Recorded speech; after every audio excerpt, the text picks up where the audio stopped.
올해 대한민국이 노벨 문학상을 받았지만 노벨 평화상 어디서 받았나 했더니 일본의 반핵 단체에서 받았습니다. 그 일본에서 그 핵을 반대하는 그러한 사람들에게 평화상을 돌아갔습니다. 아마도 저는 그런 기대를 해봅니다. 중동의 전쟁을 중재시킬 수 있는 사람이 있다면 그 이스라엘과 중동의 그 아랍 사람들과의 그런 크고 작은 분쟁과 전쟁이 계속 일어나고 있는데 거기를 평화적으로 중재할 수 있는 사람이 나온다면 그 사람은 반드시 노벨 평화상 몇 개를 아마 받을 수 있는 그런 자격이 있는 사람이 될 것입니다. 자, 그런 사람이 누가 있을까? 그런 사람이 나와야 되겠죠. 유대인들도 칭송하고 아랍인들도 모슬렘도 칭송하고 기독교인들도 칭송하는 한 사람이 있으니 그 사람이 누굴까요? 예수님. 예수님을 그렇지. 그래도 유대인은 아직 칭송은 안 하죠. 오늘 여기 힌트가 있잖아. 오늘 말씀에 아브라함. 왜냐하면 아브라함, 유대인의 조상이 아브라함이고, 그리고 모슬렘의 조상도 누구예요? 아브라함이에요. 또 기독교인들은 아브라함을 뭐로 불러요? 믿음의 조상. 그러니 아브라함이 아마 다시 부활하면 이 사람 한마디에 기독교인들도 모슬렘도 이스라엘 유대인들도 다 조용히 해라, 평화롭게 함께 살자, 그러면 한마디로 끝날 것 같은데 이런 역사가, 이런 사람이 있지를 못합니다. 아무튼 아브라함은 이렇게 대단한 사람입니다. 아브라함은 우리의 믿음의 조상이기도 하고 하나님께서 아브라함을 특별히 나의 벗이다, 나의 친구다 이렇게 부르기도 하셨어요. 그 정도로 아브라함은 굉장히 유명한 참 멋진 그러한 사람입니다. 자, 오늘 계속해서 우리는 믿음의 사람에 관해서 공부하고 있습니다. 아브라함은 미래에 자기 몫을 받을, 자기 복으로 받을 그 땅을 향해 떠났습니다. 8절에 보면 믿음으로 아브라함은 부르심을 받았을 때 순종하여 장래에 유업으로 받을 땅에 나아갈새 갈 바를 알지 못하고 나아갔다, 이렇게 되어 있고요. 공동번역 가끔 보면 참 번역을 잘한 부분이 많이 있어요. 믿음으로 아브라함은 부르심을 받았을 때 순종하고 장차 자기 몫으로 받을 땅을 향해 나갔습니다. 그런데 그는 어디로 가는지를 알지 못했지만 떠난 것입니다. 여러분, 아브라함은 부름을 받고 장차 미래에 자기 몫으로 받을 땅을 향해 떠났다는 말로 아브라함에 관한 평가를 히브리 기자는 하고 있습니다. 자, 오늘 이 말씀의 배경이 되는 창세기 12장 1절에서 4절, 아주 유명하고 중요한 절이기 때문에 이것이 바로 아브라함 유대인의 시작이고 기독교인의 시작이죠. 한 절씩 저하고 분동합니다. 여호와께서 아브라함에게 이르시되 너는 너의 고향과 친척과 아버지의 집을 떠나 내가 너에게 보여줄 땅으로 가라. 내가 너를 큰 민족을 이루고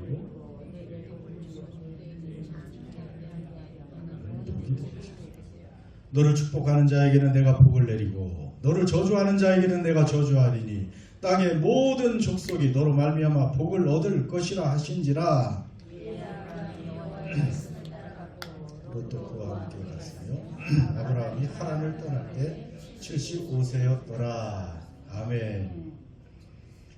하나님이 아브라함을 어느 날 부르셨습니다. 하나님이 누군가를 부르실 때는 왜 부르셨을까요? 너 이리 와봐. 혼내시려고 하나님이 부르실 때는 복 주시려고 부르시는 것입니다. 은혜를 베푸시려고 부르십니다. 하나님이 아브라함을 선택하시고 부르셨어요. 여러분 그 당시에도 얼마나 많은 인류, 나라, 민족, 인류가 있었겠어요. 그런데 아브라함을 콕 집어서 하나님이 아브라함에게 나타나셔서 이렇게 그를 선택하시고 떠나라고 하신 것은 복을 주기 위해서, 그에게 생명을 주고 그에게 행복을 주기 위해서 그를 부르신 줄 믿습니다. 여러분 우리는 누가 부르셨어요? 하나님이 여러분 부르셨습니까? 정말 음성을 들었어요? 예. 성경에 보면 내가 하나님을 선택한 줄 알았는데, 내가 예수님을 선택한 줄 알았는데, 말씀을 읽어보면 그게 아니고 내가 너희를 택하여 세웠나니,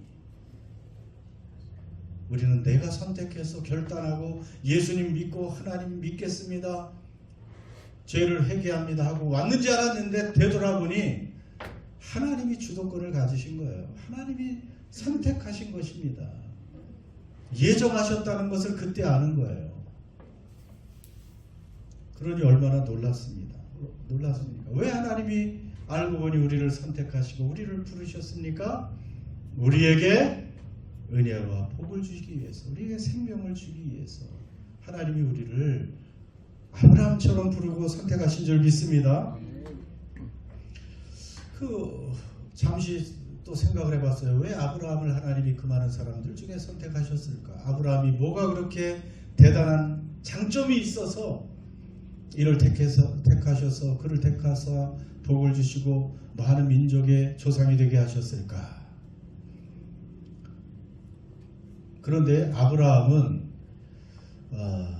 하나님이 부르셨을 때 무슨 일을 하고 있었을까? 75세에 떠났으니까 그가 이미 많은 일을 뭔가 하고 있었잖아요. 그런데 생각해보면 무슨 일을 하고 있었을까? 성경에 나와 있지 않지만 유대 정통적인 어떤 전승에 의하면 아브라함의 아버지 데라는 직업이 뭐라 그랬어요? 우상 만들어 파는 우상 딜러예요. 세상에 그 많은 직업 중에서 우상을 만들어 또 파는 우상 비즈니스맨, 하나님이 제일 싫어하는 거 아니겠어요? 그 당시에 신들의 세상이니까 온갖 잡신들, 우상들이 많아서 이 우상을 만들어서 파는 것이 굉장히 큰 비즈니스가 될 만했습니다. 당연히 그 아들 아브라함도 그 아버지 데라의 그 우상 비즈니스를 아마 돕는 그러한 잡을 가지고 살아왔을 것입니다. 그런데 하나님은 우상 장사를 하는 사람을 부르시다니 여러분 이해가 갑니까? 저는 이해가 갑니다. 아브라함이 제 아버지의 그 직업 때문에 우상을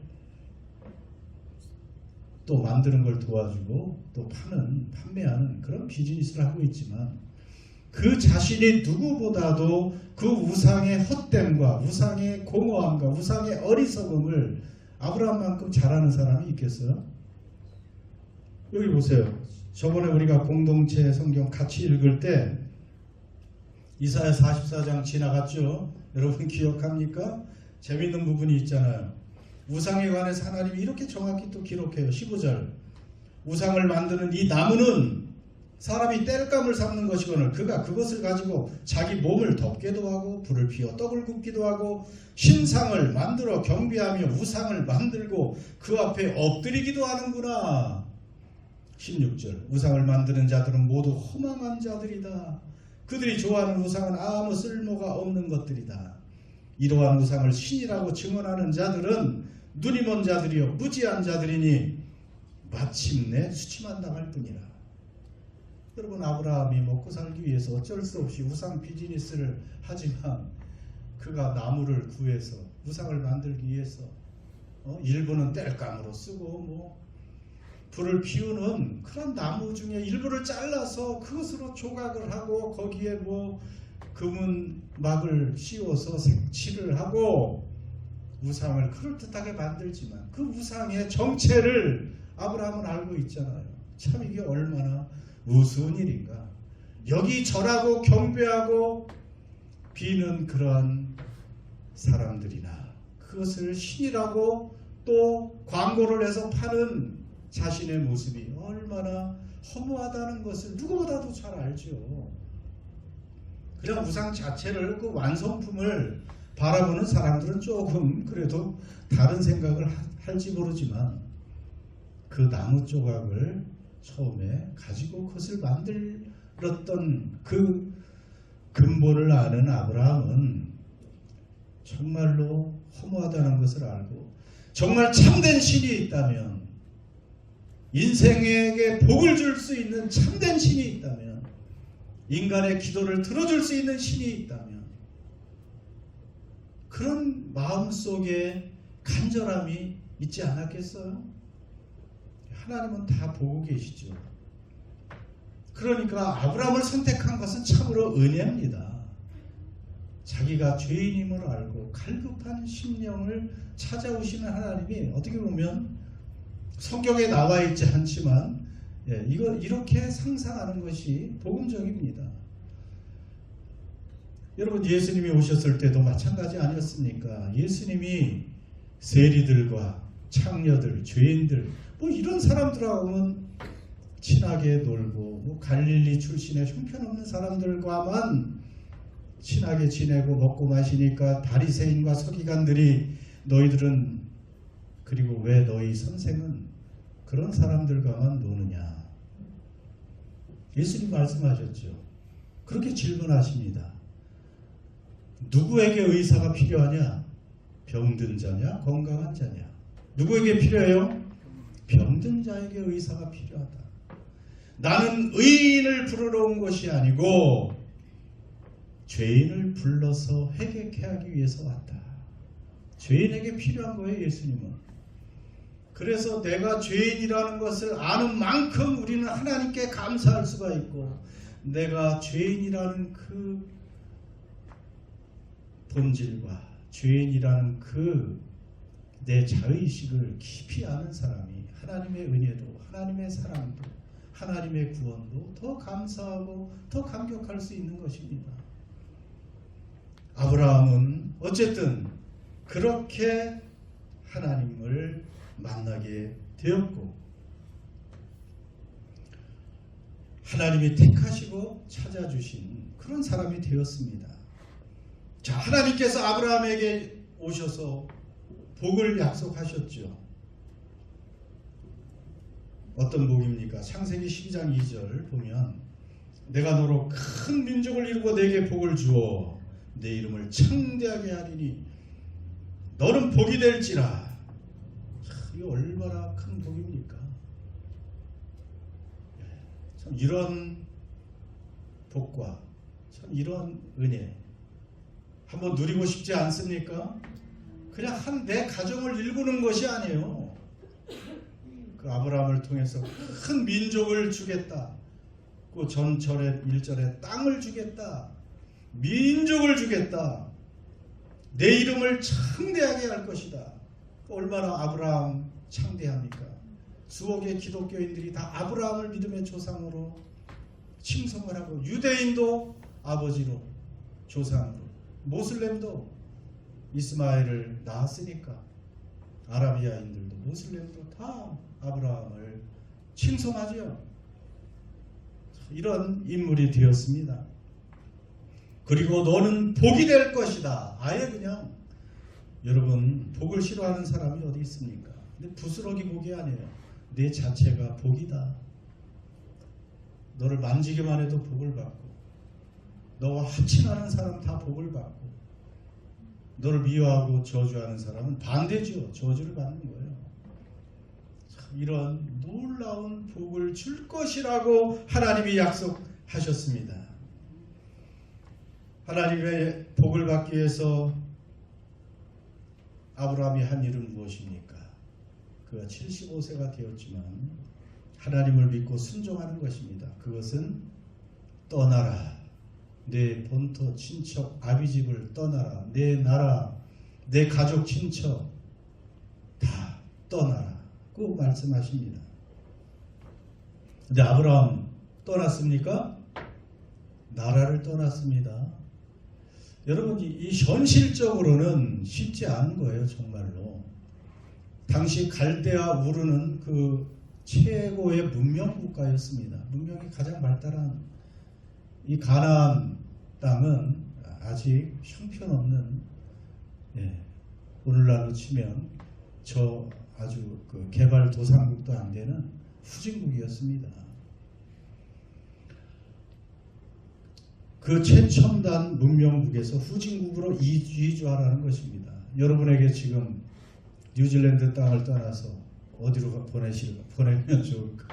바누아투로 가십시오. 그러면 갈만하시겠어요? 바누아투 보니까 요즘에 국적 비행기도 고장이 나가지고 한두 개 있던 게 다른 나라 비행기가 경유해서 가고 참 아주 어렵죠. 선교도 많이 하는 그런 곳이 되었지만 그보다 더 어려운 거예요. 선뜻 갈 수 있겠습니까? 그리고 가나안 땅으로 가라. 그 땅 사실은 나중에 그 땅도 나중에 알려주신 것이지만 어쨌든 땅 문서를 주시면서 가나안으로 가서 그 땅을 취하라고 하신 것도 아닙니다. 더군다나 그 복에 큰 민족을 나라들의 그러한 조상이 되는 것인데 지금 아브라함과 부인 사라에게는 자식 하나 없습니다. 아들이 없습니다. 근데 이게 지금 말이 됩니까? 도저히 하나님의 약속은 현실적으로 믿기 어려운 약속이요. 그런 명령입니다. 그런데도 아브라함은 믿음으로 순종했습니다. 하나님의 그 약속을 믿고 아마 그 권세 있는 하나님의 그 음성이 아브라함을 사로잡았겠죠. 그러니까 그는 믿고 이 믿기 어려운 현실을 극복하고 믿음으로 떠났다는 것입니다. 하나님의 복을 받기 위해서는요, 그 아브라함처럼 자기가 집착하고 자기가 신뢰했고 자기가 의지했던 것들을 떠나야 돼요. 그래야 하나님의 그 놀라운 복을 받게 됩니다. 우상도 버려야 되고 가족, 친척, 나라도 다 버리고 떠나야 됩니다. 여러분은 어떻게 뉴질랜드 오셨습니까? 뭘 버리고 오셨나요? 어떻게 대한민국을 떠나서 여러분의 친척, 가족을 떠나서 뉴질랜드로 오셨습니까? 또 이곳에 오시려면 여기 정착하려면 최소한 답사라도 한번 해보고 어디에 무슨 비빌 언덕이 있나 이런 것도 한번 생각해보고 그리고 여기 오는 게 당연하죠. 물론 도피자들도 있기도 하고 어른들 중에서 한국에 있으면 범법자가 되니까 그런 식으로 온 사람도 있고 학생 중에서도 도저히 한국에서는 적응하고 살아남기 어려우니까 도피처로 오기도 하는 사람도 가끔 있지만 그래도 아무튼 우리는 다 어떤 계획을 가지고 오기도 합니다. 그런데 아브라함에게는 그 새롭게 떠날 그 땅이 아무것도 없었어요. 신뢰할 만한 사람도 어떤 근거지도 세상적인 도움도 아무도 없는 그곳을 오직 하나님만 믿고 떠나는 것입니다. 하나님을 믿고 떠나니까 아브라함은 하나님이 약속하신 것을 결국 받게 되어 있습니다. 여러분, 우리도 아브라함처럼 하나님이 우리를 부르시고 우리에게 주신 그 은혜와 복을 제대로 받기 위해서는 우리도 떠날 것을 떠나야 돼요. 우리도 버릴 것을 버려야 됩니다. 하나님의 말씀에 순종해서 떠날 것을 떠나야 됩니다. 과거의 습관, 성품, 성격, 버릇, 이런 것들, 또 과거에 의지하던 것들, 이런 것들을 떠나야 된다고 성경은 알려주고 있습니다. 그래야 우리가 하나님의 복을 받을 수 있어요. 예수님이 분명히 말씀하셨어요. 예수님은 둘 중에 하나를 선택하라고 했어요. 예수님이냐 돈이냐. 그렇죠. 이 세상으로 대표되는 것은 돈이고 재정이라고 말할 수 있습니다. 그 돈을 신격화 시키는 세상이기 때문에 예수님도 나냐 돈이냐를 선택하라고 했어요. 두 개 다 가질 수가 없습니다. 돈도 그래서 그럴듯한 신처럼 우리에게 행복을 주고 모든 것을 할 수 있는 그러한 존재인 것 같지만 돈도 결국은 예수님이 아닌 하나님이 아닌 우상이기 때문에 그 끝은 수치로 끝난다는 것을 오늘 그 우상에 관한 기술에서 알려주고 있습니다. 예수님을 선택할 것이냐 세상을 선택할 것이냐 예수님인가 돈인가. 여러분 세상의 미련을 두고 여전히 세상과 동시에 하나님을 취하려는 그러한 시도는 실패합니다. 하나님과 우상이 동시에 공존할 수 없어요. 그런데 떠날 것을 떠나고 예수님만을 선택하고 하나님만을 선택하면 어떻게 됩니까? 세상을 잃는 것이 아닙니다. 세상 돈은 필요한 것은 덤으로 따라오는 거예요. 예수님을 선택하고 하나님을 선택하면 아브라함처럼 세상 것들은 덤으로 따라오는 것입니다. 이것이 믿음의 비밀이에요. 그런데 타협을 하고 세상으로 당장 눈앞에 필요한 것처럼 보여서 세상이나 돈을 선택하면 그 끝은 결국은 허무한 것이고 수치라는 것을 알려주고 있습니다. 그래서 아브라함처럼 참된 믿음이란 무엇이냐? 순종을 동반하는 것이 참된 믿음이에요. 하나님을 믿긴 믿겠는데 내가 적당히 계산해서 알아서 믿겠습니다가 아닙니다. 아브라함처럼 하나님께서 떠나라고 하면 쉽지 않은 그 순종하는 것입니다. 그럴 때 하나님의 복을 내 것으로 받을 수가 있는 거예요.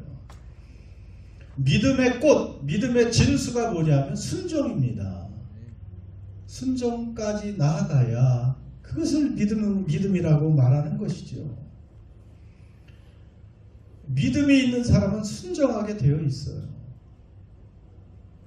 반쯤만 순종하는 것도 순종이 아니고요.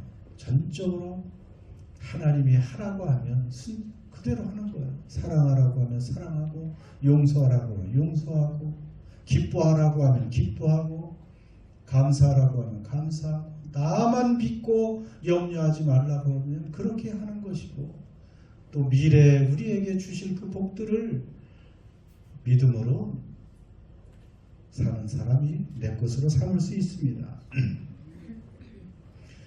자, 여러분 아브라함을 보세요. 그렇지만 하나님이 당장 아브라함에게 그 많은 복을 주신 것이 아닙니다. 그 복을 받기 위해서 많은 시간이 걸렸습니다. 더디더라도 인내하면서 계속 믿음 안에 거하는 것, 순종하는 것, 그것이 믿음입니다. 하나님의 약속을 붙들고 기다리는 것입니다. 아니 큰 민족, 큰 나라를 주시겠다고 했으면 지금 내게 자식이 하나 없는데 이게 말이 됩니까? 자식도 하나 없는데 여러분 하나님이 아브라함의 이름을 바꿔주셨죠. 아브라함의 본래 이름이 뭐죠?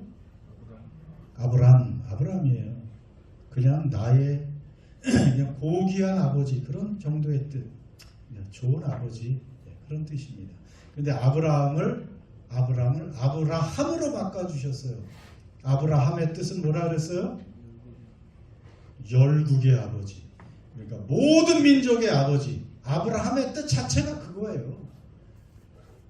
그러니까 사라의 또 본 이름은 뭐라 그랬어요? 사례. 사례 걸리면 안 되죠. 사례를 사라라 그랬어요. 또 사라 그러면 또 잘 아시죠? 사라, 일본어 사라. 그릇이 아니고, 사례는 그냥 공주님 그런 뜻인데, 나의 공주, 그냥 개인적인 가정의 공주. 근데 사라는 무슨 뜻이냐? 여왕이라는 뜻이에요. 여왕이 되려면 큰 나라가 있어야 되잖아요. 자, 그런데 하나님이 그렇게 일단 이름은 바꿔주셨는데 지금 아브라함과 사라는 자식 하나 없습니다. 그 늙은 그 노년에 자식이 없는데 서로 이제 마주보고 부르는 거예요.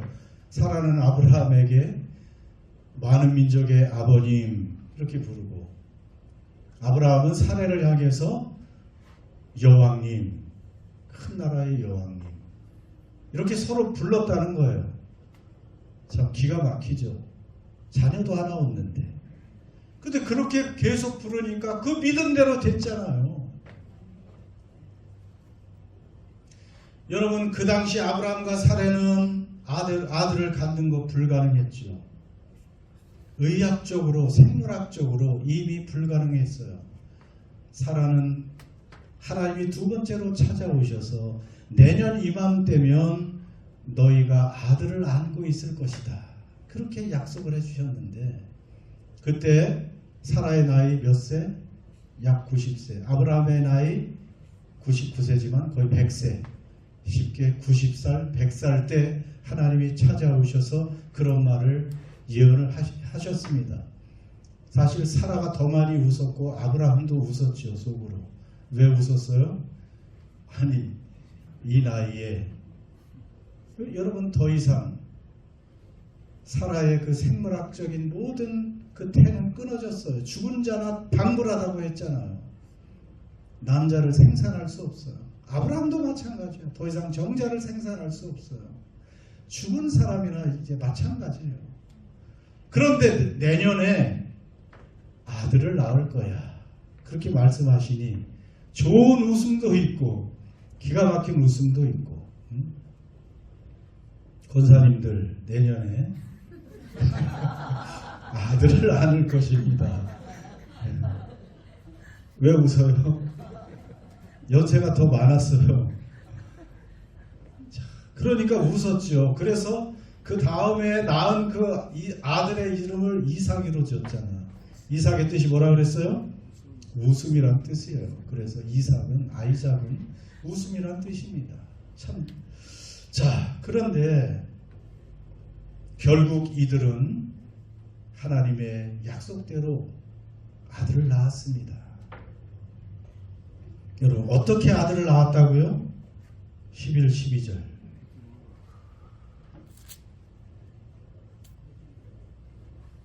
11, 12절. 여러분 나왔죠? 같이 한번 읽어보세요. 시작. 믿음으로 사라 자신도 나이가 많아 단산하였으나 잉태할 수 있는 힘을 얻었으니 이는 약속하시기를 이쁘신 줄 알았습니다. 이러므로 죽은 자와 같은 한 사람으로 말미암아 하늘의 허다한 별과 또 해변의 무수한 모래와 같이 많은 후손이 생겨가였느니라. 아멘. 여러분, 죽은 것 같은 아브라함과 사라가 아들을 낳을 수 있었던 비결은 무엇이라고 앞에 딱 나와 있어요? 믿음으로. 아브라함과 사라가 잠시 웃긴 했지만 하나님의 약속을 믿었어요. 믿으니까 여러분, 성령으로 잉태된 게 아닙니다. 아브라함에 의해서 사라가 그 이삭을 잉태하고 아들을 낳은 거예요. 그 몸이 변화된 거예요. 실제로 그 몸이 살아나게 된 것입니다. 뭐 농담으로 회춘하셨네요 하지만 정말로 젊은이의 몸이 된 거예요. 그래서 아들을 잉태한 것입니다. 여러분, 믿음이라는 것으로, 믿음은 이렇게 하나님이 약속한 것을 실제로 받게 하는 힘입니다. 하나님이 약속하신 것을 그럴 리가 있어? 그럴 수는 없어요. 그 내 상식, 내 경험이죠. 그러나 하나님의 약속, 하나님의 말씀은 능치 못할 일이 없음을 믿고 하나님을 붙들고 기다리는 사람에게는 그 약속이 반드시 성취되는 것입니다. 여러분은 어떤 약속을 받으셨습니까? 그것을 믿으시면 그것이 나의 것이 되는 줄 믿습니다. 지금 당장 보이지 않고 현실은 불가능해 보이고 멀어 보이고 아직도 내 기도는 하나님이 들어주시는 것 같지 않다고 해도 그 믿음을 가지고 계속 붙들고 기도하면 때가 되면 하나님이 내 것으로 주실 줄 믿습니다. 하나님에겐 기적과 어려운 일이 없습니다. 하나님은 능치 못하심이 없습니다. 자, 이제 아브라함이 가고자 한 땅 도시는 어디입니까? 9절 10절 보면 믿음으로 그가 이방의 땅에 있는 것 같이 약속의 땅에 거류하여 결국 순종해서 어디로 들어갔어요? 아브라함이 도착한 땅이 어디입니까? 가나안이잖아요. 가나안에 들어갔습니다. 근데 저는 이 90절이 이해가 처음엔 안 갔어요. 아니, 믿음으로 그가 약속의 땅에 들어갔으면 거기에서 이제 잘 정착해서 집도 잘 짓고 잘 정착해야죠. 이제 그 땅의 주인이 될 것이니까 자식들을 위해서라도 거기에 도시를 짓고 잘 살아야 되잖아요. 그런데 그 약속의 땅에 들어가서 어디 살았습니까? 9절에 보니까 아브라함이 산 곳이 어디예요? 아니, 이방의 땅. 그래요. 그리고 끝에 보면 9절 마지막에 장막에 거했다. 그게 이해가 안 갔어요. 아니, 그가 돈이 없는 것도 아니고 뭐 집을 지을 물자가 없는 것도 아닌데, 여러분, 아브라함은 텐트 생활을 했다는 것입니다. 야곱도 그렇고 이삭도 그렇고. 처음에는 아마 유목민이라 그렇겠지 그것이 아니었습니다. 아니, 하나님께서 그렇게 약속하셔서 가나안 땅과 민족을 주겠다 해서 그 어렵게 나라와 민족을 떠나서 가나안 땅을 차지할 그러한 믿음이 있었던 아브라함이라면 거기에 터를 잘 닦고 좋은 집을 짓고 이제 자손 만대 살 준비를 해야 되는데 텐트에 머물렀다니, 임시 거주지에 머물렀다는 것입니다. 목축업을 해서가 아니에요. 가나안 그 자체에도 어디든지 목축을 할 수 있으니까 집을 잘 짓고 살 수도 있었어요. 그런데 텐트 생활을 했습니다. 그 이유가 어디에 나와 있습니까? 10절. 이는 그가 하나님이 계획하시고 지으실 터가 있는 성을 바랐습니다. 여러분, 공동번역 10절을 다시 잘 읽어보면 그는 하나님께서 설계하시고 세우실 튼튼한 기초를 가진 도시를 바랐던 것입니다. 여러분, 아브라함은 처음에 사실 믿음이 그렇게 많지는 않았어요. 떠나는 믿음은 있었지만 믿음이 점점점 자랍니다. 그 창세기 보면 아주 높은 이야기들이 많이 나와 있어요. 자기 목숨 살라고 자기 부인을 너는 내 여동생이라고 해. 그렇지 않으면 내가 다른 사람에게 죽을 수도 있으니까 그냥 살아, 너는 뺏겨도 되는데 나는 살아야 되겠어. 아니, 이런 식의 믿음을 가지고 살았어요. 조금 어려우면 막 애굽으로 도망도 가고. 근데 점점 아브라함의 믿음이 커갔습니다. 그리고 믿음이 자라고 하나님과의 그 관계가 깊어가다 보니까 가나안 땅이 자기가 살 집이고 땅인 줄 알았는데 하나님이 세우시는 진짜 영원한 도시가 있구나 하는 것을 깨닫게 되었던 것입니다. 거기에 갈 생각을 하니까, 그 아름다운 도시를 바라보니까 가나안 땅에 있을 마음이 없는 거예요. 이 땅은 나그네고 외국인으로 살아야 되겠구나. 여러분, 아브라함의 믿음은 점점 성장합니다. 그래서 그 팔레스타인 가나안에 자기가 터를 닦고 집을 지어야 얼마나 멋진 집과 터를 짓겠어요. 그런데 보니까 영의 눈이 뜨여지니까, 하나님을 뵙게 되니까 하나님이 영구히 지으시는 그러한 도시가 있고 그러한 집들이 있다는 것, 그러한 나라가 있다는 것을 아브라함이 알았던 거예요. 하나님이 튼튼한 기초를 세우시고 흔들리거나 연약한 기반이 아닌 지진도 나지 않는 그러한 곳에 도시를 마련하고 계심을 아브라함은 보았습니다. 여러분 선진국이라고 하는 이 나라 오클랜드에 여러분 인프라가 기초가 좋습니까? 부족한 게 너무 많아요.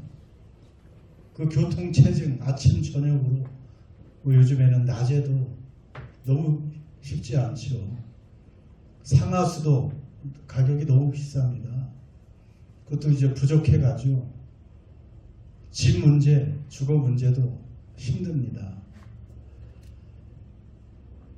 이 세상에 그런 인프라, 기초 쉽지 않습니다. 그런데 하나님께서 이렇게 설계하시고 세우실 튼튼한 기초를 가진 도시를 아브라함은 바라보고 있었습니다.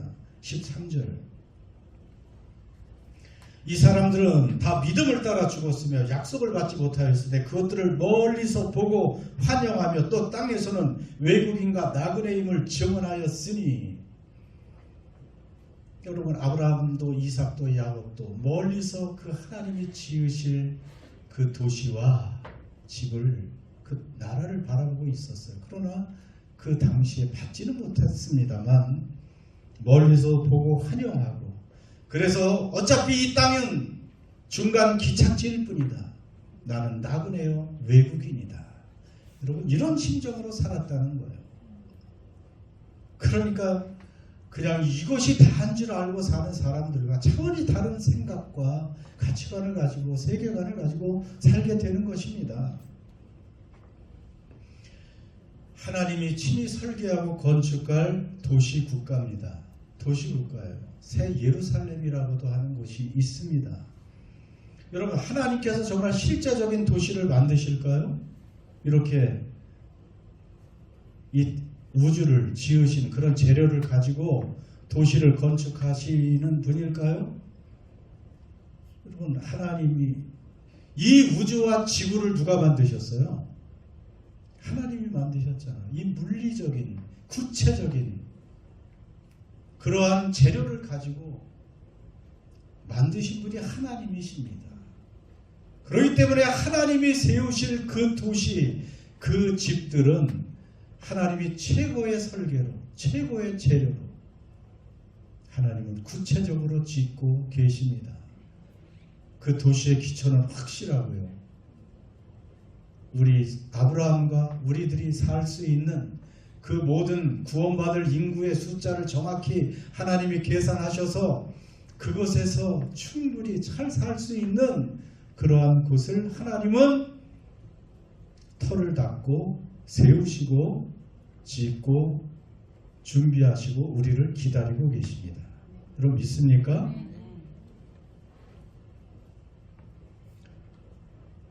잠깐 맛보기로 요한계시록 또 가끔 읽죠. 저는 여러분에게 이 도시를 제발 잊지 말라고 하는 뜻입니다. 요한계시록 21장 몇 절을 제가 같이 봅니다. 또 내가 새하늘과 새 땅을 보니 처음 하늘과 처음 땅이 없어졌고 바다도 다시 있지 않더라. 2절. 또 내가 보매 거룩한 성 같이요 새 예루살렘이 하나님께로부터 하늘에서 내려오니 그 준비한 것이 신부가 남편을 위하여 단장한 것 같더라. 여러분 거룩한 성은 거룩한 도시, 성은 도시로 번역을 하면 됩니다. 시티입니다. 새 예루살렘이 도시인 것처럼 새로운 도시를 말하는 것입니다. 11절. 하나님의 영광이 있어 그 성의 빛이 지극히 귀한 보석 같고 벽옥과 수정같이 맑더라. 12절. 그곳 높은 성곽이 있고 12문이 있는데 문에 12천사가 있고 그 문들 위에 이름을 썼으니 12지파의 이름들이라. 그 성은 내부가 반듯하여 길이와 너비가 같은지라. 그 갈대자로 그 성을 측량하니 12,000스타디온이요 길이와 너비와 높이가 같더라. 정사각형의 그러한 설계입니다. 18절. 그 성곽은 벽옥으로 쌓였고 그 성은 정금인데 맑은 유리 같더라.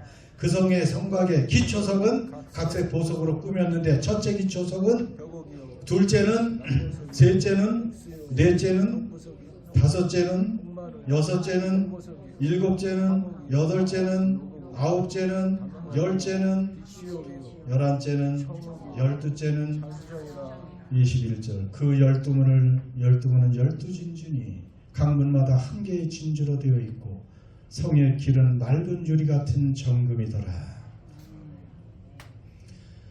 여러분, 이렇게 튼튼한 기초를 닦은 그렇게 아름다운 도시가, 거기에 우리의 집들이 다 있고 우리의 몸은 변화되어 살 수 있는 그러한 영원한 나라를 여러분, 아브라함은 바라본 것이니 그 가나안 땅이 아무리 좋은들 눈에 차겠습니까? 얼마나 아름다운 도시국가, 기막힌 인프라, 도로가 있을까 생각을 해보는데, 저는 구체적으로 여러분 생각해요. 우리가 천사처럼 아마 그때 시공을 초월한 몸이기 때문에 도로는 없지만 그래도 아마 구획은 있어야 되니까 도로는 있지 않을까. 상하수도 있을까요, 없을까요? 여기 있어요. 우리가 먹습니다. 우리의 몸이 있기 때문에 거기 각종 과일, 아름다운 과일 먹고 살아서 상하수도 있을 거예요. 도로, 이런 모든 것은 정금입니다. 땅, 도로가 정금이라고 했으니까. 이 땅에 왜 보석들을 사람들이 좋아합니까? 하나님이 맛배기로 보여주시는 거예요. 근데 통으로 다 있습니다. 거기에는. 지금 소설을 쓰는 게 아닙니다. 구체적인 이 나라를 아브라함도 바라보고 믿음의 조상들이 다 바라봤고, 여러분, 저도 이곳을 바라봅니다. 믿으며 사모하는 자들은 이곳에 들어가서 살게 될 것입니다. 16절 마지막 절인데 같이 읽어요. 그들이 이제는 더 나은 본향을 사모하니 곧 하늘에 있는 것이라. 그들의 하나님이라 일컬음을 받으심을 부끄러워하지 아니하시고 그들을 위하여 한 성을 예비하셨느니라. 더 나은 본향, 본향이라는 거 베터 컨트리, 더 나은 나라를 얘기하는 것이고요. 하나님이 그런 사람들을 위해서 한 성, 한 시티를 예비하셨느니라. 믿습니까? 믿고 사모하는 자들에게 이 도시와 이런 집을 주십니다. 그 세상에 부러울 것이 없는 거예요. 이 세상에 텐트를 치고 살아도 부러울 것이 없는 것이 그리스도인들입니다. 그래서 저는 텐트를 렌트로 생각했습니다.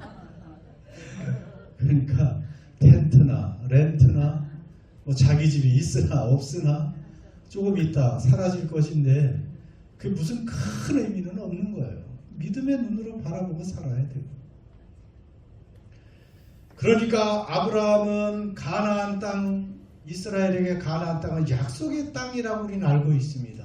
약속의 땅이자 하나님이 그 땅을 주시겠다.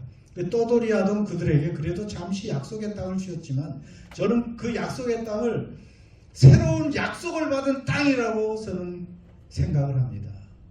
그 약속의 땅에 들어가서 하나님과 그 아버지와 자녀 온전한 그 관계를 유지하고 있는 그 사람들은 더 새로운 약속을, 더 나은 나라를, 비교할 수 없이 아름답고 구체적인 영원한 나라를 약속받은 그 땅, 그래서 그것이 약속의 땅이 될 수 있는 거예요. 그렇기 때문에 아브라함은 자기 고향, 친척, 땅, 우르를 떠났기 때문에 나그네요 이방인이었고 외국인이었고 또 영원히 살 그 나라와 집을 생각해보니 이 땅은 나그네요 외국인요 이방인으로 그는 살았던 것입니다. 그러니 이 땅에 그렇게 집착할 것이 없잖아요. 그렇게 이 세상의 것은 오래가지 못합니다. 우리의 몸과 우리의 삶도 그렇게 오래가지 못합니다. 여러분, 최고의 건축가와 설계자가 최고로 디자인하고 설계하고 그리고 지은 그 아름다운 도시와 집이 우리를 위해 예비하고 있습니다. 이것을 믿고 바라보고 사모하는 자에게 하나님은 때가 되면 주실 것입니다.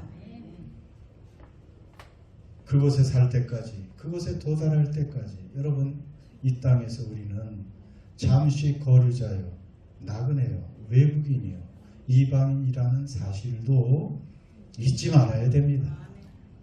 하나님 없는 사람들처럼 여기에 그저 소망 두고 우리의 모든 것을 사라질 것에 투자하며 소비하고 허비하며 살 사람들이 아닙니다. 영원한 나라의 소망을 위해서, 그 나라를 위해서 더 투자하고 살아야 될 사람들입니다. 진정으로 그 돌아갈 영원한 집에 있는 사람의 태도로 살아갑시다. 그래서 떠날 것을 떠나고 하나님만을, 예수님만을 더 사랑하고 소유하는 저와 여러분 되시기를 주의 이름으로 축원합니다. 기도합시다.